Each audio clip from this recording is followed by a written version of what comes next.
Busy షెడ్యూల్లో చిన్న relief కోసం ఈ టెన్షన్స్ అన్నిటి నుంచి నన్ను ఓ పర్సన్ వచ్చి డ్రైవ్ తీసుకొచ్చారండి. ఎవరో తెలుసా అండి. Thank you Charan sir.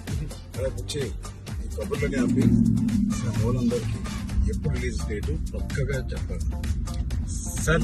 మళ్ళీ చెప్పాలి సార్ June 4th మన సినిమా రిలీజ్ సార్.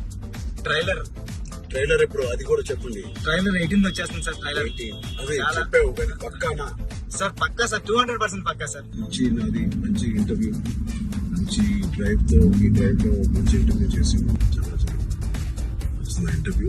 ప్లీజ్ ఖచ్చితంగా చూడండి. థ్యాంక్ యూ చరణ్ సార్, నన్ను డ్రైవ్ తీసుకొచ్చినందుకు. ఈ సినిమాకి అన్ని నాకు చాలా మంచి మెమరీస్ ఇచ్చారు సార్. పెద్ద సినిమా చాలా బాగుంటుందండి. అంటే చాలా ఇద్దరు చరణ్ సార్ కానీ నేను కానీ చాలా మనసు పెట్టి ఒక కథ చరణ్ సార్ స్టార్ హీరో అన్ని పక్కన పెట్టండి. నేను మంచి కథ రాస్తే దానికి ఒప్పేసుకున్నారు Charan sir. Thank you Charan sir. Thank you Charan sir. 4th June థియేటర్లో హృదయానికి దగ్గరగా పెద్ద మీ హృదయం దగ్గరికి వస్తారు. Thank you sir.